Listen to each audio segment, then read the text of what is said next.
护恩赐，荆棘光环。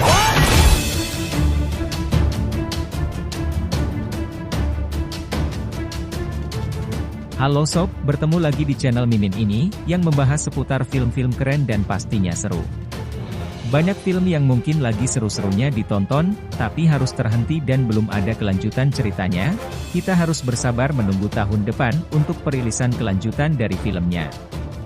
Dan pasti banyak yang penasaran tentang kelanjutan filmnya, mari sama-sama kita simak kelanjutan filmnya di channel ini. Ikuti terus channel ini agar tidak ketinggalan pembahasan dari cerita selanjutnya ya.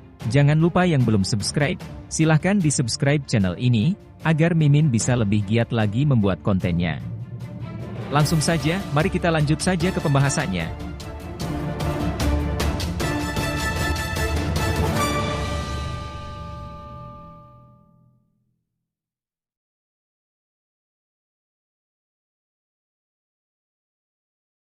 Sekarang Long Hao Chen berada di 10 besar dan tujuannya tercapai, dan Li Xin akan masuk 10 besar juga. Bagi kuil ksatria kota Hawyu, ini adalah pencapaian yang luar biasa. Kita harus merayakan ini. Malam ini, aku akan mentraktir kalian makanan enak. Yehua berkata dengan suara lembut. Yehua sepertinya sedang dalam kondisi hati yang baik saat ini. Pencapaian terbaik dari seleksi perburuan iblis ini justru bukan milik kota-kota utama, tetapi kota Hawyu yang tidak dikenal tiba-tiba melahirkan dua pemuda luar biasa yang masuk 10 besar. Ini adalah sesuatu yang belum pernah terjadi dalam sejarah panjang dan kejayaan Balai Ksatria Hawyu. Kamu tidak perlu menganggap sisa kompetisi ini terlalu serius. Bagaimanapun, tahap akhir kompetisi akan memiliki kepentingan yang lebih besar. Lebih penting untuk menjaga diri kamu dalam kondisi yang baik. Long Hao Chen terdiam, menatap gurunya, dia merenung dalam-dalam sebelum berkata. Guru, jika aku bertemu dengan pria itu, aku pasti melawannya dengan sekuat tenaga. Yehua tampak tidak yakin jika Long Hao Chen bisa memenangkan pertandingan berikutnya. Apakah itu benar-benar perlu? Long Hao Chen mengangguk tanpa ragu-ragu, dan menjawab. Guru, bertarung dengan lawan yang sangat kuat akan membangkitkan potensiku dengan lebih efektif. Pertarungan melawan Han Yu memiliki manfaat besar bagiku. Yehua bergumam pada dirinya sendiri dengan ragu-ragu, sebelum berkata. Baiklah, karena ini adalah keputusanmu sendiri, aku tidak akan menghentikanmu, tetapi kamu harus menimbang kemampuanmu dan bertindak sesuai dengan itu. Bagaimanapun, kamu akan memiliki kesempatan untuk mencoba bertarung melawan pembangkit tenaga listrik lainnya selama tahap akhir kompetisi. Long Hao Chen mengangguk setuju. Apa yang tidak dia katakan kepada Yehua adalah bahwa dia secara bertahap semakin dekat ke langkah kelima, dan pada saat ini, yang paling dia butuhkan adalah kesempatan untuk membangkitkan potensinya melalui pertempuran. Melewati pertarungan tanpa gangguan akan merangsang indranya, dan memberinya kesempatan untuk menerobos ke langkah kelima. Long Xingyu saat ini adalah ksatria retribusi terkuat dari aliansi, dan meskipun dia hanya mengajar Long Hao Chen selama 2 tahun kecil, dia meneruskan ke Long Hao Chen setara dengan pengalaman seumur hidup sebagai seorang ksatria. Di antara hal terpenting yang dia katakan padanya, ada fakta bahwa setiap kali dia menemui hambatan, tantangan melawan lawan yang lebih kuat darinya adalah peluang terbaik untuk menerobos. Kata-kata ayah Long Hao Chen sangat terukir di benaknya. Perkelahian adalah semacam ujian. Setiap kali dia menghadapi musuh yang kuat, pertumbuhan energi spiritualnya meningkat pesat, meningkatkan penggunaan kemampuannya dan pemahamannya pada mereka. Selain itu, pembangkit tenaga listrik yang tak henti-hentinya menantang dapat semakin memperkuat tekadnya. Pada saat itu, pengundian sudah dimulai. Tatapan Long Hao Chen terfokus pada 3 ksatria yang duduk di baris pertama. Perlahan-lahan mengambil napas dalam-dalam, dengan tatapan tegas, sekuat batu, dia duduk. Orang lain berdoa untuk tidak menghadapi lawan dari langkah kelima ini, tetapi dia hanya berharap dia bisa menghadapi lawan yang kuat semacam ini. Nomor 1 dan nomor 97 di udara, 2 angka besar secara bertahap muncul di atas arena, melihat hal ini mata Long Hao Chen melebar, dan dengan tegap langsung berdiri. Untuk menghadapi 2 lawan dari langkah kelima secara berturut-turut, hanya keberuntungan yang bisa diharapkan saat ini.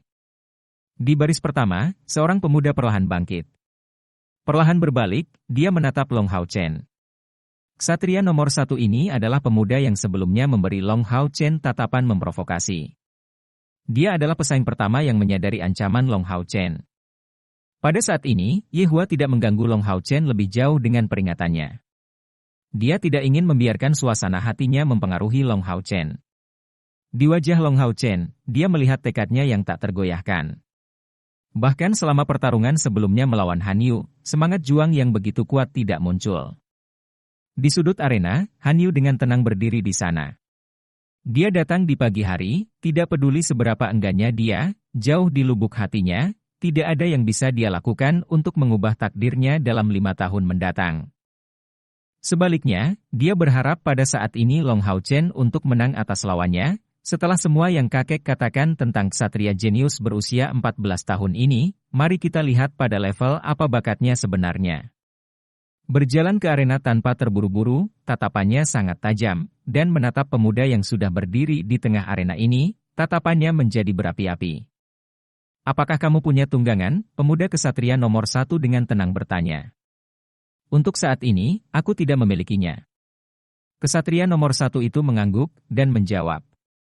Baiklah, kalau begitu kita akan bertarung tanpa memanggil tunggangan. Mari kita bertarung secara adil. Ketika kata-kata yang sama diucapkan oleh ksatria nomor 1 ini, Long Hao Chen bisa merasakan bahwa itu bukan kesombongan, tetapi kepercayaan diri. Ketika dia melihat pemuda ini untuk pertama kalinya, Long Hao Chen langsung merasa bahwa dia akan menjadi lawan yang sangat kuat. Bahkan ketika 3 ksatria lainnya, termasuk Han Yu, muncul, mereka tidak meninggalkan kesan yang begitu besar padanya. Ketika ksatria 1 memberitahu Long Hao Chen bahwa dia tidak akan memanggil tunggangannya, dia mengeluarkan aura kepercayaan diri yang kuat. Kebanggaan seseorang harus sejalan dengan kemampuannya. Matanya dengan tegas menatap ke arah Long Hao Chen. Saat mereka saling berhadapan, mata Long Hao Chen dipenuhi dengan semangat juang yang membara. Meskipun dia baru berusia 14 tahun dan tubuhnya jelas tidak bisa menandingi pemuda ini yang berusia 20-an tahun ini, tetapi dalam hal kekuatan, dia tidak kalah sedikit pun. Temperamen kedua karakter ini berbeda seperti langit dan bumi. Long Hao Chen seperti sebilah pedang tajam yang menunjukkan kemampuannya dengan tak henti-hentinya membangkitkan semangat juangnya, seolah-olah dia adalah gunung berapi yang bisa meletus kapan saja. Ksatria nomor 1 itu sangat tenang, tampak seperti jurang maut yang menelan semangat juang Long Hao Chen. Wasit dengan tenang berjalan ke depan, dan berkata, pertandingan akan segera dimulai. Namaku Yang Wen Shao. Aku percaya bahwa kamu mungkin akan menjadi sainganku yang baik dalam waktu dekat. Pemuda nomor 1 itu memiliki senyum yang tajam di wajahnya. Namaku Long Hao Chen, dan sekarang aku adalah lawanmu. Sebelum pertandingan ini dimulai, hasilnya tidak dapat ditentukan.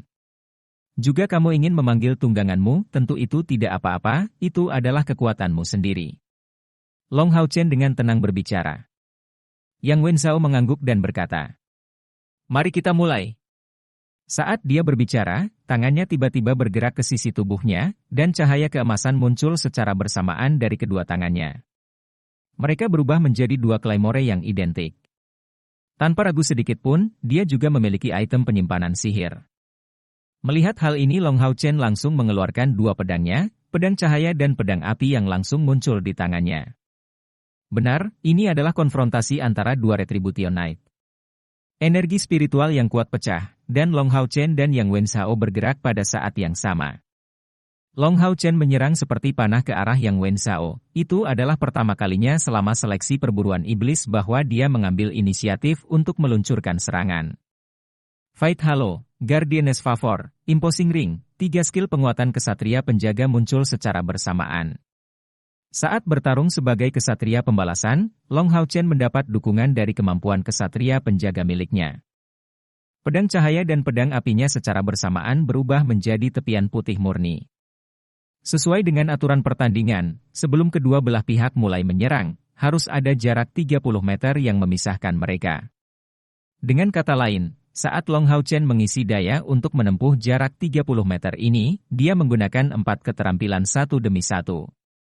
Keempat keterampilan ini tidak memiliki konsumsi energi spiritual yang tinggi, Tetapi menambahkannya, poin penting adalah bahwa dia sepenuhnya menggunakan kemampuan kesatria pembalasan dan kemampuan kesatria penjaga miliknya berinteraksi bersama-sama dengan tepat, tanpa cacat sedikit pun. Bahkan 8 pesaing yang tersisa dan para senior dari aliansi kesatria yang berada di atas peron, memperhatikan pertandingan ini dengan penuh perhatian. Karena masih ada jarak 3 meter yang memisahkannya dari Long Hao Chen, Yang Wenshao mulai bergerak. Kaki kirinya mengambil langkah besar ke depan dan seluruh tubuhnya segera mengikuti. Tanah liat di tangan kirinya masih di sampingnya, tapi dia memiringkan yang ada di tangan kanannya, mengangkatnya secara diagonal. Dengan satu gerakan, Yang Wenshao menunjukkan kekuatannya yang luar biasa. Dia tidak menggunakan keterampilan apapun, tetapi ujung pedangnya ditutupi dengan cahaya keemasan, membuat tanah liatnya tampak lebih panjang dari aslinya. Dalam aksi berikutnya, tanah liat langsung menebas ke depan. Long Hao Chen tiba-tiba berhenti di tengah serangannya dan tubuhnya tampak seperti menabrak dinding. Kaki kirinya menginjak tanah seolah-olah dia kehilangan keseimbangan dan akan jatuh ke samping, tetapi pedang api di tangan kirinya dengan kejam menghantam tanah, berhasil melemparkan tubuhnya ke udara. Dia menghindari serangan Yang Wenshao ini tepat pada waktunya. Dia mengambil kesempatan untuk meluncurkan tusukan menggunakan pedang cahayanya, dan menggunakan skill pedang berduri, dia mengarahkan lurus ke dada Yang Wenshao. Itu benar, energi spiritual lawannya jauh melampaui energinya sendiri, jadi Long Hao Chen tidak memilih untuk bertarung sembarangan, tetapi dia malah memilih untuk menggunakan keahliannya. Bagus! Yang Wenshao berteriak keras, dia tidak menyangka Long Hao Chen menggunakan teknik merepotkan seperti itu di tengah serangannya. Mengangkat pedang di tangan kirinya dan secara bersamaan menendang kaki kanannya dengan kaki kirinya, dia melawan semua harapan dan menyela gerakan sebelumnya, bahkan lebih tiba-tiba dan efektif daripada Long Hao Chen. Pedang cahaya Long Hao Chen dan tanah liat di tangan Yang Wenshao bertabrakan. Ksatria terakhir ini menemukan keheranannya bahwa pedang Long Hao Chen tidak mengandung banyak kekuatan. Ditarik oleh tanah liat di tangan kirinya, Long Hao Chen memanfaatkan kesempatan itu untuk membuat tubuhnya berputar lebih cepat. Secara bersamaan mengayunkan kedua pedangnya, dia memotong ke arah Yang Wenshao.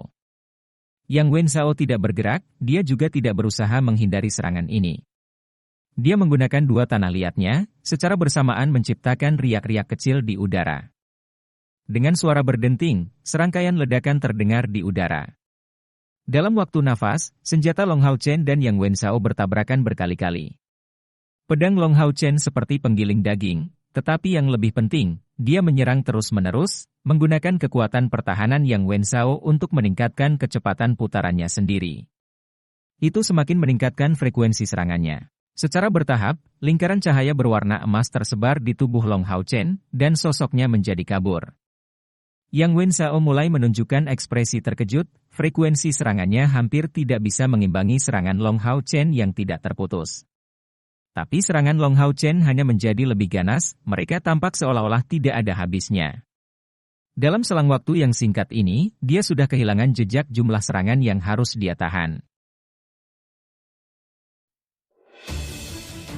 Oke, itu tadi pembahasan dari part ini, tonton kelanjutan ceritanya ya. Mimin akan segera upload kelanjutan dari ceritanya, pantau terus channel ini agar tidak ketinggalan cerita selanjutnya. Terima kasih.